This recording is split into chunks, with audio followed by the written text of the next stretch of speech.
Anne had not wanted this visit to Uppercross, to learn that a removal from one set of people to another, though at a distance of only 3 miles, will often include a total change of conversation, opinion, and idea.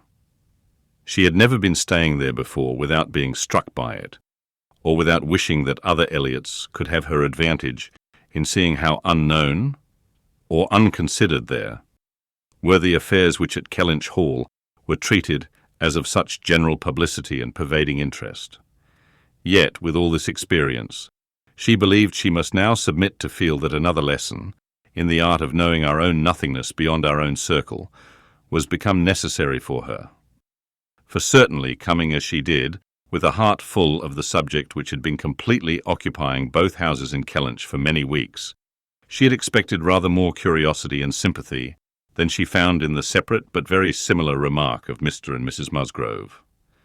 "So, Miss Anne, Sir Walter and your sister are gone, and what part of Bath do you think they will settle in?"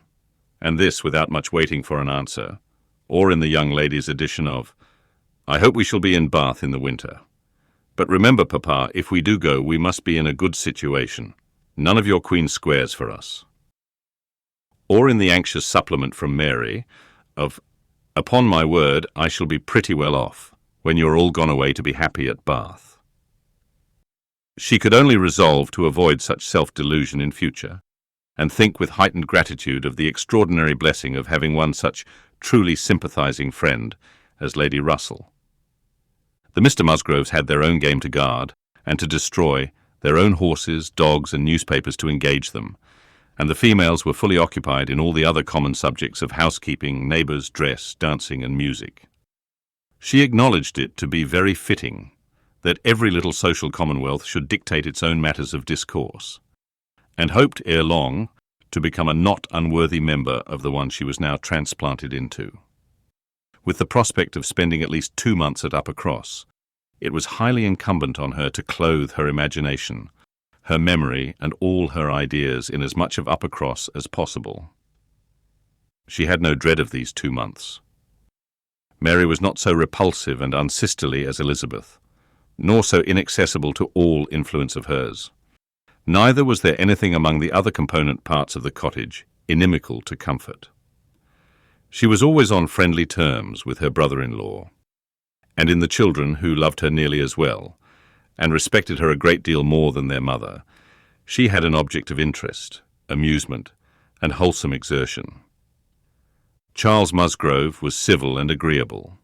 In sense and temper he was undoubtedly superior to his wife, but not of powers or conversation or grace to make the past, as they were connected together, at all a dangerous contemplation.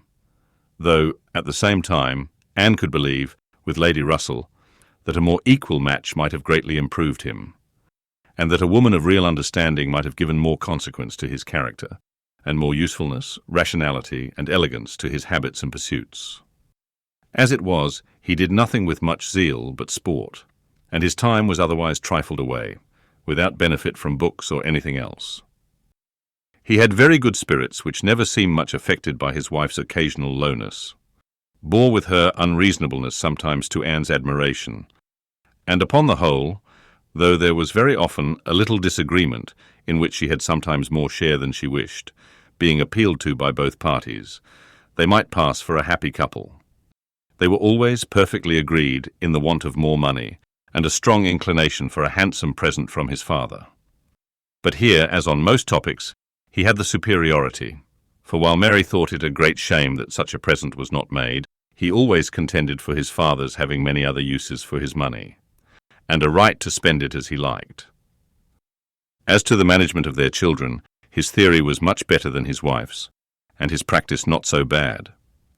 "I could manage them very well, if it were not for Mary's interference," was what Anne often heard him say, and had a good deal of faith in. But when listening in turn to Mary's reproach of "Charles spoils the children so that I cannot get them into any order," she never had the smallest temptation to say, "Very true." One of the least agreeable circumstances of her residence there was her being treated with too much confidence by all parties, and being too much in the secret of the complaints of each house.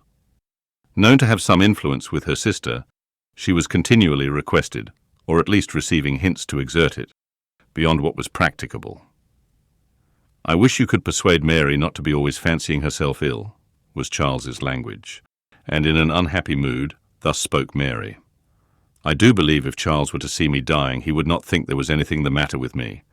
I am sure, Anne, if you would, you might persuade him that I really am very ill, a great deal worse than I ever own." Mary's declaration was, "I hate sending the children to the great house, though their grandmamma is always wanting to see them, for she humours and indulges them to such a degree, and gives them so much trash and sweet things, that they are sure to come back sick and cross for the rest of the day." And Mrs. Musgrove took the first opportunity of being alone with Anne to say, "Oh, Miss Anne, I cannot help wishing Mrs. Charles had a little of your method with those children. They are quite different creatures with you, but to be sure in general they are so spoilt. It is a pity you cannot put your sister in the way of managing them. They are as fine healthy children as ever were seen, poor little dears, without partiality, but Mrs. Charles knows no more how they should be treated. Bless me, how troublesome they are sometimes. I assure you, Miss Anne, it prevents my wishing to see them at our house so often as I otherwise should. I believe Mrs. Charles is not quite pleased with my not inviting them oftener, but you know it is very bad to have children with one that one is obligated to be checking every moment. Don't do this, and don't do that, or that one can only keep in tolerable order by more cake than is good for them." She had this communication, moreover, from Mary. "Mrs. Musgrove thinks all her servants so steady that it would be high treason to call it in question. But I am sure, without exaggeration, that her upper housemaid and laundry-maid, instead of being in their business, are gadding about the village all day long. I meet them wherever I go, and I declare I never go twice into my nursery without seeing something of them. If Jemima were not the trustiest, steadiest creature in the world, it would be enough to spoil her, for she tells me they are always tempting her to take a walk with them." And on Mrs. Musgrove's side it was, "I make a rule of never interfering in any of my daughter-in-law's concerns, for I know it would not do, but I shall tell you, Miss Anne, because you may be able to set things to rights, that I have no very good opinion of Mrs. Charles's nursery-maid. I hear strange stories of her. She is always upon the gad, and from my own knowledge I can declare she is such a fine dressing lady that she is enough to ruin any servants she comes near. Mrs. Charles quite swears by her, I know, but I just give you this hint, that you may be upon the watch, because if you see anything amiss, you need not be afraid of mentioning it." Again it was Mary's complaint that Mrs. Musgrove was very apt not to give her the precedence that was her due, when they dined at the great house with other families, and she did not see any reason why she was to be considered so much at home as to lose her place. And one day, when Anne was walking with only the Musgroves, one of them, after talking of rank, people of rank, and jealousy of rank, said, "I have no scruple of observing to you how nonsensical some persons are about their place, because all the world knows how easy and indifferent you are about it. But I wish anybody could give Mary a hint that it would be a great deal better if she were not so very tenacious, especially if she would not be always putting herself forward to take place of mamma. Nobody doubts her right to have precedence of mamma, but it would be more becoming in her not to be always insisting on it. It is not that mamma cares about it the least in the world, but I know it is taken notice of by many persons." How was Anne to set all these matters to rights? She could do little more than listen patiently, soften every grievance, and excuse each to the other, give them all hints of the forbearance necessary between such near neighbours, and make those hints broadest, which were meant for her sister's benefit. In all other respects her visit began and proceeded very well. Her own spirits improved by change of place and subject, by being removed 3 miles from Kellynch. Mary's ailments lessened by having a constant companion, and their daily intercourse with the other family. Since there was neither superior affection, confidence, nor employment in the cottage, to be interrupted by it was rather an advantage. It was certainly carried nearly as far as possible, for they met every morning, and hardly ever spent an evening asunder. But she believed they should not have done so well without the sight of Mr. and Mrs. Musgrove's respectable forms in the usual places, or without the talking, laughing, and singing of their daughters. She played a great deal better than either of the Miss Musgroves, but having no voice, no knowledge of the harp, and no fond parents to sit by and fancy themselves delighted, her performance was little thought of, only out of civility, or to refresh the others, as she was well aware. She knew that when she played, she was giving pleasure only to herself, but this was no new sensation. Excepting one short period of her life, she had never, since the age of 14, never since the loss of her dear mother, known the happiness of being listened to or encouraged by any just appreciation or real taste. In music, she had been always used to feel alone in the world, and Mr. and Mrs. Musgrove's fond partiality for their own daughter's performance and total indifference to any other person's gave her much more pleasure for their sakes than mortification for her own. The party at the great house was sometimes increased by other company. The neighbourhood was not large, but the Musgroves were visited by everybody, and had more dinner parties and more callers, more visitors by invitation and by chance, than any other family. They were more completely popular. The girls were wild for dancing, and the evenings ended, occasionally, in an unpremeditated little ball.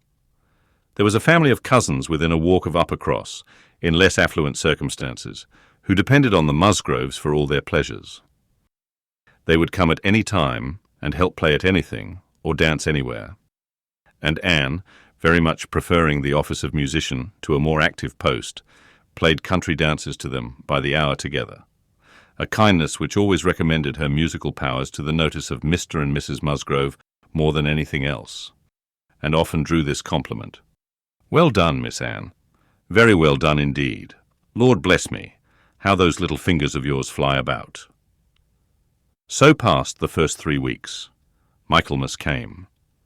And now Anne's heart must be in Kellynch again, a beloved home made over to others, all the precious rooms and furniture, groves and prospects beginning to own other eyes and other limbs. She could not think of much else on the 29th of September, and she had this sympathetic touch in the evening from Mary, who, on having occasion to note down the day of the month, exclaimed, "Dear me, is not this the day the Crofts were to come to Kellynch? I am glad I did not think of it before. How low it makes me." The Crofts took possession with true naval alertness, and were to be visited. Mary deplored the necessity for herself. Nobody knew how much she should suffer. She should put it off as long as she could, but was not easy till she had talked Charles into driving her over on an early day, and was in a very animated, comfortable state of imaginary agitation when she came back. Anne had very sincerely rejoiced in there being no means of her going. She wished, however, to see the Crofts, and was glad to be within when the visit was returned. They came. The master of the house was not at home, but the two sisters were together. And as it chanced that Mrs. Croft fell to the share of Anne, while the Admiral sat by Mary, and made himself very agreeable by his good-humoured notice of her little boys, she was well able to watch for a likeness, and if it failed her in the features, to catch it in the voice, or in the turn of sentiment and expression. Mrs. Croft, though neither tall nor fat, had a squareness, uprightness, and vigour of form which gave importance to her person. She had bright dark eyes, good teeth, and altogether an agreeable face, though her reddened and weather-beaten complexion, the consequence of her having been almost as much at sea as her husband, made her seem to have lived some years longer in the world than her real 38. Her manners were open, easy, and decided like one who had no distrust of herself and no doubts of what to do, without any approach to coarseness, however, or any want of good humour. Anne gave her credit indeed for feelings of great consideration towards herself in all that related to Kellynch, and it pleased her, especially as she had satisfied herself in the very first half-minute, in the instant even of introduction, that there was not the smallest symptom of any knowledge or suspicion on Mrs. Croft's side to give a bias of any sort. She was quite easy on that head, and consequently full of strength and courage, till for a moment electrified by Mrs. Croft's suddenly saying, "It was you, and not your sister, I find, that my brother had the pleasure of being acquainted with when he was in this country." Anne hoped she had outlived the age of blushing, but the age of emotion she certainly had not. "Perhaps you may not have heard that he is married," added Mrs. Croft. She could now answer as she ought, and was happy to feel, when Mrs. Croft's next words explained it to be Mr. Wentworth of whom she spoke, that she had said nothing which might not do for either brother. She immediately felt how reasonable it was that Mrs. Croft should be thinking and speaking of Edward, and not of Frederick, and with shame at her own forgetfulness, applied herself to the knowledge of their former neighbour's present state with proper interest. The rest was all tranquillity, till just as they were moving she heard the Admiral say to Mary, "We are expecting a brother of Mrs. Croft's here soon. I dare say you know him by name." He was cut short by the eager attacks of the little boys, clinging to him like an old friend, and declaring he should not go, and being too much engrossed by proposals of carrying them away in his coat pockets, and to have another moment for finishing or recollecting what he had begun. Anne was left to persuade herself as well as she could that the same brother must still be in question. She could not, however, reach such a degree of certainty as not to be anxious to hear whether anything had been said on the subject at the other house, where the Crofts had previously been calling. The folks of the great house were to spend the evening of this day at the cottage, and it being now too late in the year for such visits to be made on foot, the coach was beginning to be listened for when the youngest Miss Musgrove walked in. That she was coming to apologize, and that they should have to spend the evening by themselves, was the first black idea, and Mary was quite ready to be affronted, when Louisa made all right by saying that she only came on foot to leave more room for the harp, which was bringing in the carriage. "And I will tell you our reason," she added, "and all about it. I am come on to give you notice that Papa and Mamma are out of spirits this evening, especially Mamma. She is thinking so much of poor Richard, and we agreed it would be best to have the harp, for it seems to amuse her more than the pianoforte. I will tell you why she is out of spirits.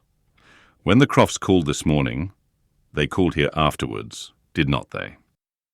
They happened to say that her brother, Captain Wentworth, is just returned to England, or paid off or something, and is coming to see them almost directly. And most unluckily it came into Mamma's head, when they were gone, that Wentworth, or something very like it, was the name of poor Richard's captain at one time. I do not know when or where, but a great while before he died, poor fellow. And upon looking over his letters and things, she found it was so, and is perfectly sure that this must be the very man, and her head is quite full of it, and of poor Richard. So we must be as merry as we can, that she may not be dwelling upon such gloomy things. The real circumstances of this pathetic piece of family history were that the Musgroves had had the ill fortune of a very troublesome, hopeless son, and the good fortune to lose him before he reached his 20th year. That he had been sent to sea because he was stupid and unmanageable on shore. That he had been very little cared for at any time by his family, though quite as much as he deserved. Seldom heard of, and scarcely at all regretted, when the intelligence of his death abroad had worked its way to Uppercross 2 years before. He had, in fact, though his sisters were now doing all they could for him, by calling him poor Richard, been nothing better than a thick-headed, unfeeling, unprofitable Dick Musgrove, who had never done anything to entitle himself to more than the abbreviation of his name, living or dead. He had been several years at sea, and had, in the course of those removals to which all midshipmen are liable, and especially such midshipmen as every captain wishes to get rid of, been 6 months on board Captain Frederick Wentworth's frigate, the Laconia. And from the Laconia he had, under the influence of his captain, written the only 2 letters which his father and mother had ever received from him during the whole of his absence, that is to say, the only 2 disinterested letters. All the rest had been mere applications for money. In each letter he had spoken well of his captain, but yet so little were they in the habit of attending to such matters, so unobservant and incurious were they as to the names of men or ships, that it had made scarcely any impression at the time, and that Mrs. Musgrove should have been suddenly struck, this very day, with her recollection of the name of Wentworth, as connected with her son, seemed one of those extraordinary bursts of mind which do sometimes occur. She had gone to her letters and found it all as she supposed, and the reperusal of these letters, after so long an interval, her poor son gone forever, and all the strength of his faults forgotten, had affected her spirits exceedingly, and thrown her into greater grief for him than she had known on first hearing of his death. Mr. Musgrove was, in a lesser degree, affected likewise, and when they reached the cottage, they were evidently in want, first, of being listened to anew on this subject, and afterwards of all the relief which cheerful companions could give them. To hear them talking so much of Captain Wentworth, repeating his name so often, puzzling over past years, and at last ascertaining that it probably would, turn out to be the very same Captain Wentworth whom they recollected meeting, once or twice, after their coming back from Clifton, a very fine young man, but they could not say whether it was 7 or 8 years ago, was a new sort of trial to Anne's nerves. She found, however, that it was one to which she must inure herself. Since he actually was expected in the country, she must teach herself to be insensible on such points. And not only did it appear that he was expected, and speedily, but the Musgroves, in their warm gratitude for the kindness he had shown poor Dick, and very high respect for his character, stamped as it was by poor Dick's having been 6 months under his care, and mentioning him in strong, though not perfectly well-spelt praise, as a fine, dashing fellow, only too particular about the schoolmaster, were bent on introducing themselves and seeking his acquaintance as soon as they could hear of his arrival. The resolution of doing so helped to form the comfort of their evening.